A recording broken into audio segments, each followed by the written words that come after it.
각기둥과 각불 6번째 시간입니다. 이번 시간에는 각불에 대해서 조금 더 알아보도록 하겠습니다. 각불의 이름을 정할 수 있어요. 기둥에서 우리가 이름을 정해준 것처럼 각불에서도 이름을 정해줄 수 있는데요. 무엇을 보고, 밑면의 모양을 보고 삼각불, 사각불, 오각불로 이름을 정해줄 수 있습니다. 기둥과 다르지 않죠? 그래서 삼각형인 밑면이 있을 땐 삼각불, 사각형의 밑면이 있을 땐 사각불, 오각형의 밑면이 있을 땐 오각불이다 라고 이름을 붙여줍니다. 자, 그러면 각불의 구성요소 한번 보도록 할 건데요. 면과 면이 만나는 선분, 기둥에서도 나왔던 것 같아요. 뭐라고 불러요? 모서리라고 부르고요. 모서리와 모서리가 만나는 점을 꼭지점, 그 다음에 꼭지점 중에서 옆면이 모두 만나는 점. 자, 각불을 한 번 더 확인해 보면요. 각불은요, 밑면이 이렇게 있을 때 옆면이 이 밑면을 둘러싸고 이렇게 만났어요. 그죠? 근데 여기서 어느 한 점에서 모든 옆면이 다 만나요. 맞나요? 다시 읽어볼게요. 꼭지점 중에서 옆면이 모두 만나는 점을 뭐라고 부른다? 각불의 꼭지점이라고 부릅니다. 꼭지점이긴 꼭지점인데요. 그냥 꼭지점 아니고요. 각불의 꼭지점이라고 반드시 읽어주어야 합니다. 자, 그러면 각불의 꼭지점에서 밑면에 수직으로 내린 선분의 길이를 뭐라고 부른다? 높이라고 부릅니다. 기둥에서는요. 밑면과 밑면에서 수직으로 내린 길이를 높이라고 했는데요. 뿔은 밑면이 하나밖에 없기 때문에요. 누구와의 높이를 정한다? 각뿔의 꼭지점과 밑면이 수직으로 이루고 있는 길이를 구하는 게 정확합니다. 그래서 이 길이를 높이라고 부른다입니다. 자, 그러면 예제 1번부터 우리 문제 같이 한번 볼게요. 자, 빨간색 펜 또는 색깔이 있는 펜 꺼내시고요. 선생님이랑 같이 색연필로 둘레의 선을 그어보도록 하겠습니다. 자, 밑면을 찾아보래요. 밑면은 밑에 놓인 면이라고 생각하면 되고요. 이렇게 밑에 놓인 면으로 이렇게 색깔 있는 펜으로 착착착착 그려요. 이해됐나요? 자, 그래서 각불의 밑면을 찾아서 그 둘레를 따라 색연필로 선을 그어보라고 했는데 지금 선생님이 빨간색으로 표시한 것처럼 밑면을 둘레를 그려줍니다. 자, 2번 문제 같이 한번 봅시다. 밑면의 모양을 한번 알아보래요. 가나다 한번 읽어보니까 밑면은 우리가 방금 펜으로 그었던 그 면을 말하는 거죠. 그죠? 그래서 삼각형, 나는 사각형, 다는 오각형으로 구해볼 수 있습니다. 자, 옆면의 모양은 한번 보니까요. 옆면의 모양은 가는 삼각형이고, 나도 삼각형이고, 다도 삼각형인 거 파악하셨나요? 선생님이 이렇게 펜으로 그었죠? 자, 그래서 옆면의 모양은 삼각형, 나도 삼각형, 다도 삼각형이 된다는 걸 알 수 있습니다. 자, 그러면 각불의 이름은 어떻게 정한다고 했어요? 밑면의 모양에 따라서 정한다고 했어요. 옆면의 모양이 삼각형이기 때문에요. 기본적으로 얘는 뿔이다라고 파악해 주시고요. 각불. 자, 그러면 거기서 우리가 이름을 정하는 과정은 밑면의 모양에 따라 정한다고 했어요. 그래서 밑면의 모양에 따라 삼각뿔, 그 다음에 사각뿔, 오각뿔로 정할 수 있습니다. 이해됐죠? 자, 그러면 예제 2번 우리 구성요소 한번 또 파악해 봅시다. 지금 화살표로 나와 있는 점을 제일 위에 한번 콕 찍어 보니까요. 이 점은 어디다? 모든 옆면이 만나는 최고점 누구일까?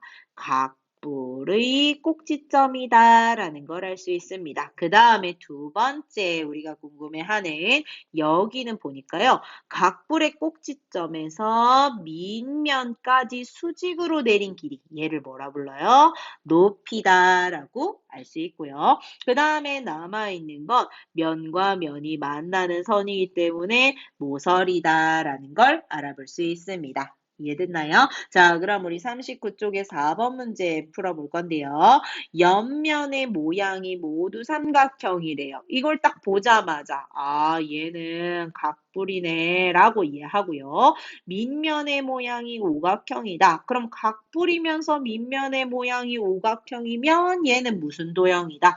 오각불이다 라고 알아볼 수 있습니다. 맞나요? 자, 그러면 우리 다음 페이지 40쪽 펴서요. 이번에는 각기둥과 각불에 있는 규칙에 대해서 한 번 더 정리를 해보도록 하겠습니다. 기둥하고 이제 뿔을 한번 볼 건데요. 기둥을 먼저 파악해 보도록 할게요. 기둥은요, 삼각기둥, 사각기둥, 오각기둥에서요, 한 밑면의 변의 수라는 게 사실 모양을 뜻하는 거죠. 그죠? 그래서 모양이 삼각형이기 때문에 변이 3개, 사각형이라서 변이 4개, 오각형이라서 변이 5개라는 걸 알 수 있어요. 자, 그러면 꼭지점의 수는 한번 파악을 해보니까요. 삼각 기둥은 지금 빨간색으로 표시한 몇 개가 있나요? 6개요. 그 다음에 사각기둥에서요. 꼭지점을 표시하니까 몇 개가 있나요? 8개가 있고요. 오각기둥에도 마찬가지 빨간색으로 꼭지점 표시하니까 10개가 있습니다. 그래서 6개, 8개, 10개로 적혀 있고요. 면의 수는 전체 면의 수를 말합니다. 그래서 이 면의 수는요. 밑면하고 옆면을 더했다라고 보면 되는데요. 우리 기둥에서 밑면은 항상 몇 개가 존재했나요? 2개가 존재했어요.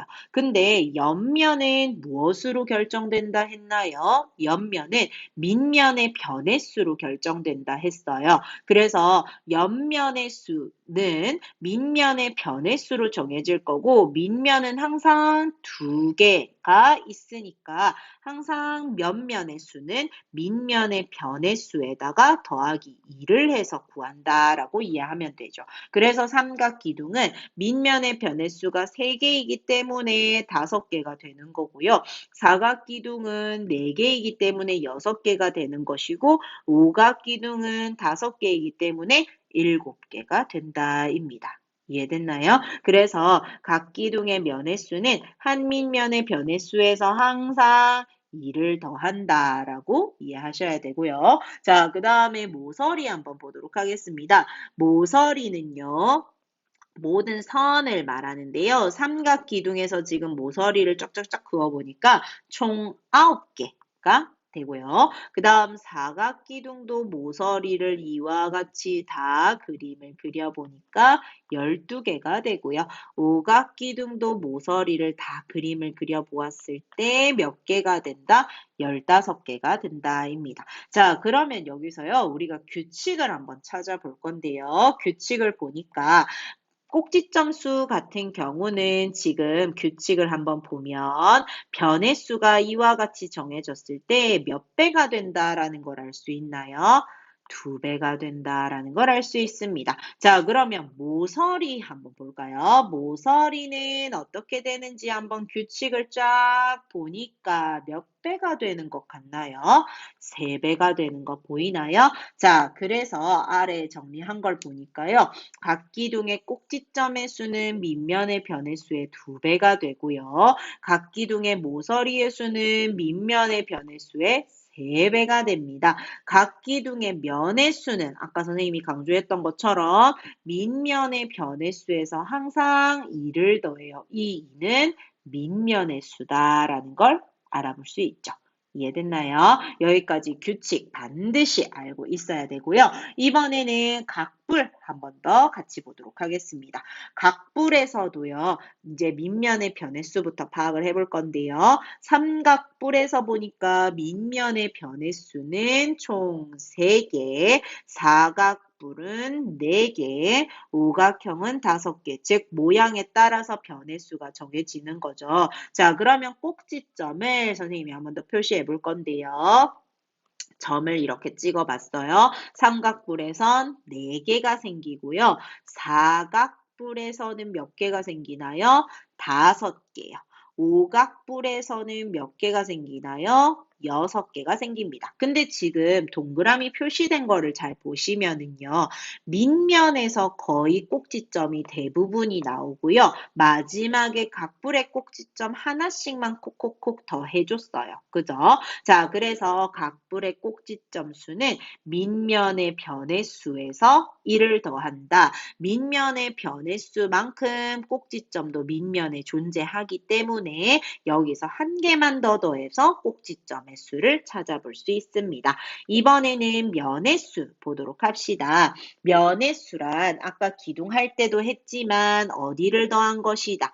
옆면하고 밑면을 더한 것이다 했는데 뿔에서는 밑면이 항상 한 개 있어요. 맞나요? 자, 그러면 옆면의 수는 어떻게 정해요? 우리 밑면의 변의 수로 정하게 되겠죠. 그래서 각 뿔의 면의 수는 밑면의 변의 수에서 1만큼 더한다. 이 1을 더하는 이유는 밑면수 하나만큼 더하기 때문이다. 입니다. 자, 이번에는 모서리 한번 보도록 할게요.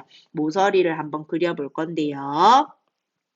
선생님이 이렇게 선을 그은 게요. 총 6개 되고요. 사각뿔은 하나, 둘, 셋, 넷, 다섯, 여섯, 일곱, 8개 되고요. 오각뿔은 셋, 넷, 다섯, 여섯, 일곱, 여덟, 아홉, 10개가 됩니다. 자, 그러면 모서리 우리 구했을 때 지금 밑면의 변의 수인 밑면 모양에서 규칙을 한번 보니까 몇 배가 되는 걸 알 수 있나요?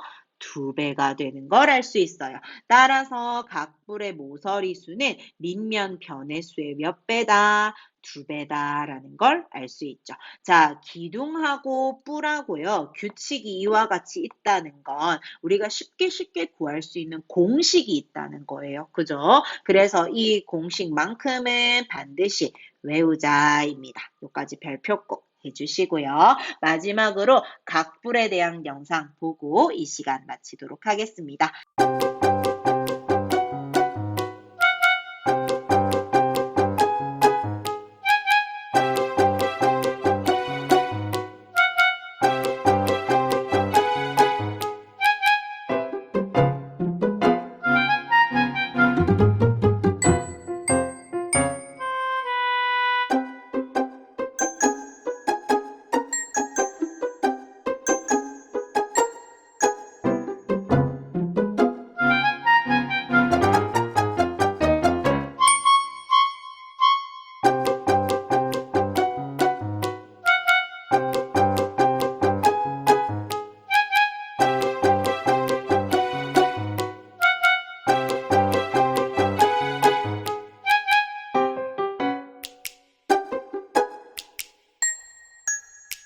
수고하셨습니다.